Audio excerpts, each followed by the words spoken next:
Di Washington akhirnya secara terbuka diumumkan untuk tujuan apa sebenarnya Direktur Badan Intelijen Pusat Amerika Serikat datang ke Moskow, dengan siapa dia bertemu di sana, dan peringatan apa yang dia sampaikan kepada Vladimir Putin. Di Kremlin, omong-omong juga akhirnya secara terbuka membuat pernyataan tentang kunjungan ini. Direktur CIA John Ratcliffe selama kunjungan yang tidak diumumkan ke Moskow memperingatkan Vladimir Putin agar tidak menyerang negara-negara NATO karena kebuntuan dalam perang melawan Ukraina. Dan sekarang hal ini dikonfirmasi langsung oleh dua media terkemuka Amerika, Wall Street Journal dan Politico. Yang dimaksud adalah tentang ketidakbolehan melakukan agresi terhadap Estonia, Latvia, dan Lituania yang berbatasan langsung dengan Rusia. Sementara itu, Presiden Amerika sendiri, Donald Trump, menyatakan bahwa Ratcliffe berada di Moskow bukan tanpa alasan dan kunjungan ini mungkin akan menghasilkan sesuatu. Dan meskipun sebelumnya Kremlin sempat mengelak, hari ini Kepala Dinas Intelijen Luar Negeri Rusia, Naryshkin, akhirnya mengakui bahwa ia menerima Direktur CIA di kantornya. Namun, rencana Rusia untuk menyerang Eropa kembali disebut omong kosong oleh Kremlin. Sementara itu, intelijen Ukraina meyakini bahwa yang dibahas di Moskow bukan hanya soal Ukraina dan menyarankan agar bersikap hati-hati dalam membuat pernyataan di depan publik. Jadi, mari kita bahas seluruh situasi ini secara mendetail dan menguraikannya satu persatu. Nama saya Alexei Peci. Mari kita bahas bersama-sama untuk apa sebenarnya Direktur CIA datang ke Moskow. Tapi sebelum kita mulai, saya minta kalian untuk subscribe ke channel ini, beri like pada video ini, dan tulis komentar apa saja di bawah video ini. Jadi, mari kita mulai dengan konfirmasi tujuan kunjungan Direktur CIA John Ratcliffe ke Moskow. Menurut dua media sekaligus, Wall Street Journal dan Politico, mengutip narasumber yang mengetahui situasinya, pertemuan Ratcliffe dengan pejabat Rusia terutama bertujuan untuk memperingatkan Rusia agar tidak melakukan eskalasi apapun terhadap negara-negara Baltik. Sumber dari media tersebut juga melaporkan bahwa Ratcliffe saat bertemu dengan pejabat Rusia meminta agar Rusia mengurangi dukungan militer dan ekonomi kepada Iran. Saya ingatkan, Trump menegaskan bahwa sebenarnya tidak ada dukungan di sana. Dengan siapa tepatnya Direktur CIA bertemu dari pejabat resmi Rusia, media tidak merinci. Namun pihak Rusia terus menegaskan bahwa tidak ada pertemuan pribadi dengan Putin. Kemudian, Kepala Dinas Intelijen Luar Negeri, Sergei Naryshkin, mengonfirmasi bahwa benar dia bertemu dengan Direktur CIA John Ratcliffe. Menurutnya, pertemuan tersebut berlangsung dalam format kerja. Kedua pihak membahas isu-isu yang berada dalam kewenangan Dinas Intelijen. Naryshkin menekankan bahwa tidak ada yang luar biasa dalam pertemuan ini dan kontak semacam itu adalah praktik yang biasa. Jadi intinya, itu alasan formal saja, seolah-olah tidak ada yang serius.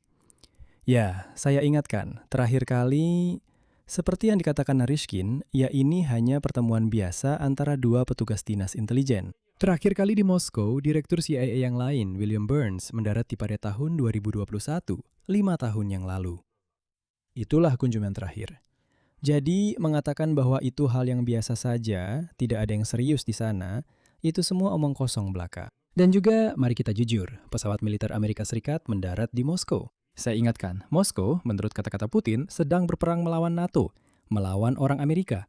Bagaimana? Orang Rusia yang belum mandi, kalian nyaman hidup dengan itu. Jadi, kalian dicuci otaknya. Para propagandis memberitahu kalian bahwa kita sedang berperang melawan NATO, melawan Amerika Serikat. Dan di atas kepala kalian, sesuatu terbang dengan bebas. Sangat bebas. Pesawat angkut militer Angkatan Darat Amerika Serikat mendarat di Moskow. Lalu Peskov keluar dan berkata kepada kalian, kami tidak tahu apa-apa, tidak ada pesawat seperti itu. Bagaimana? Apakah menurut kalian wajar jika kalian, dibohongi seperti itu? Nah, dan media Politico secara khusus memberikan konteks psikologis yang penting seperti ini. Sejak masa jabatan pertamanya, Donald Trump berulang kali terlibat konflik dengan komunitas intelijen Amerika Serikat terkait isu-isu yang berkaitan dengan Rusia. Kadang-kadang ia mengulangi narasi Kremlin tentang NATO atau memberikan penilaian yang lebih optimis terhadap Putin dibandingkan dengan yang didukung oleh dinas intelijennya sendiri. Namun belakangan ini, Trump agak kecewa dengan Putin karena menghadapi kesulitan dalam mengakhiri perang.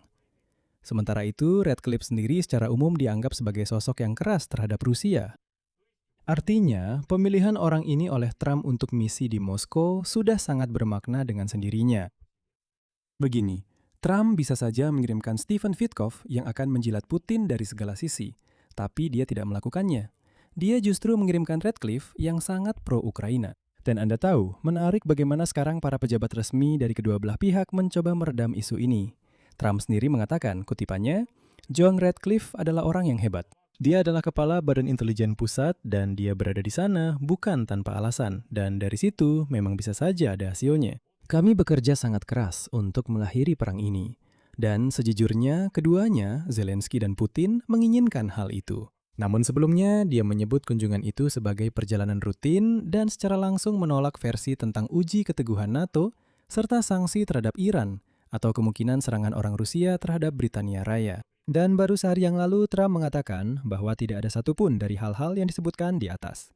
Itu bukan alasan kunjungan Ratcliffe ke Moskow. Meskipun sekarang dia mengatakan bahwa itu bukan sekedar kunjungan, akan ada sesuatu yang dihasilkan darinya. Dan juru bicara Kremlin, Peskov, di pihaknya menyatakan bahwa tujuan perjalanan Ratcliffe adalah untuk melakukan kontak antara dinas intelijen.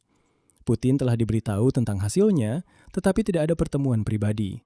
Peskov tidak merinci topik pembicaraan Direktur CIA dengan dinas intelijen Rusia, hanya menambahkan bahwa membicarakan pengaruhnya. Pengaruh dari kontak-kontak ini terhadap penyelesaian krisis dalam hubungan Rusia dan Amerika Serikat masih terlalu dini untuk dibicarakan.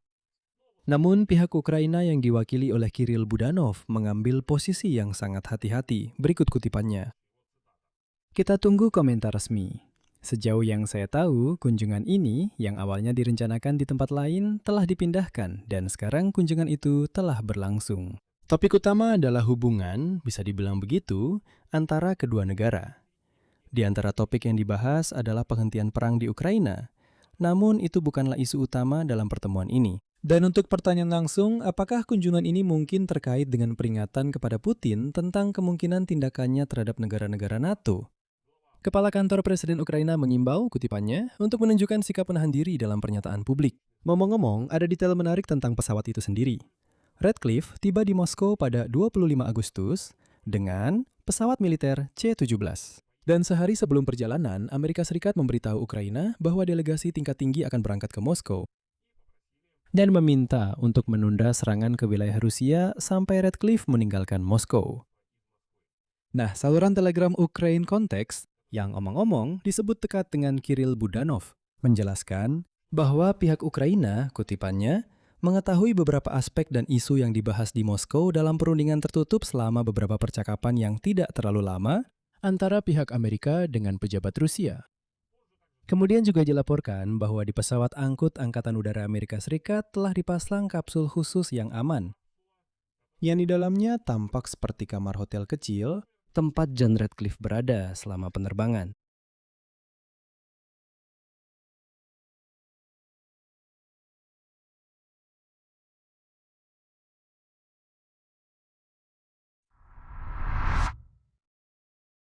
Sekarang mari kita bahas mengapa kekhawatiran seperti itu muncul. Dan di sini kita harus memberikan gambaran lengkap tentang intelijen yang telah dibahas oleh Wall Street Journal kemarin.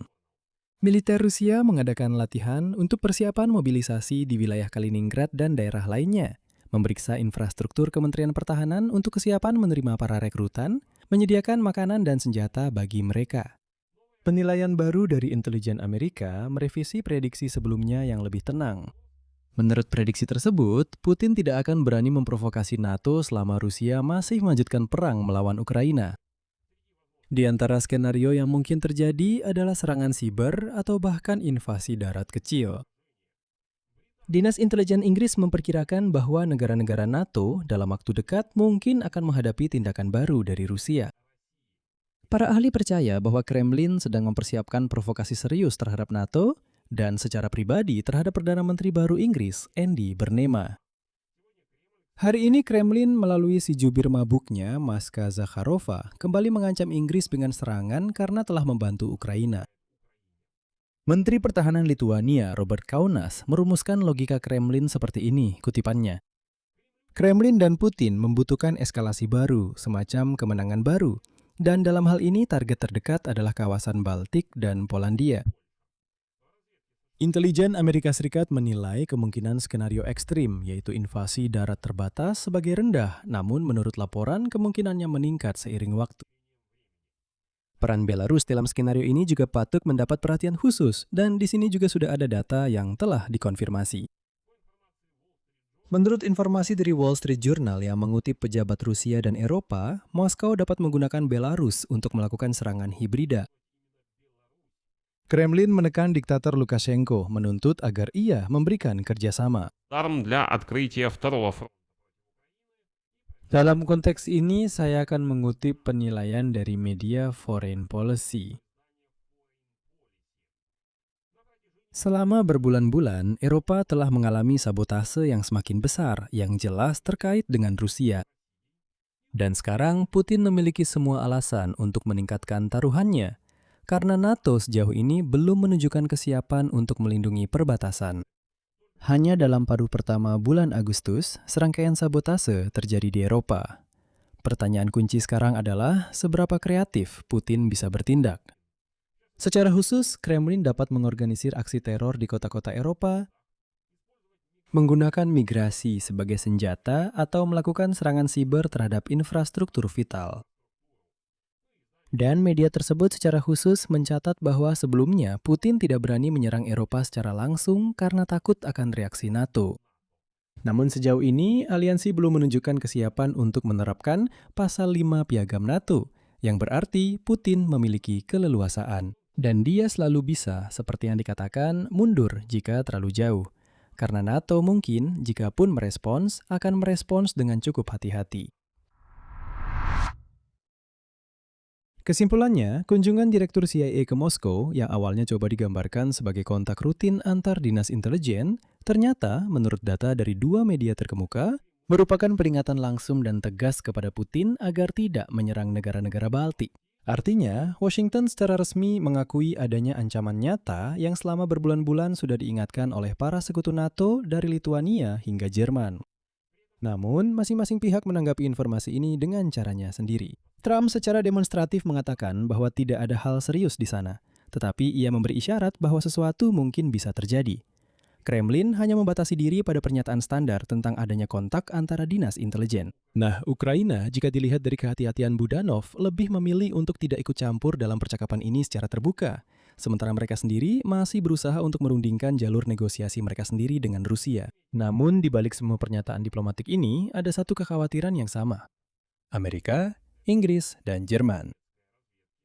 Intelijen Amerika secara terpisah mencatat meningkatnya kemungkinan bahwa Vladimir Putin akan mencoba menguji ketegasan NATO.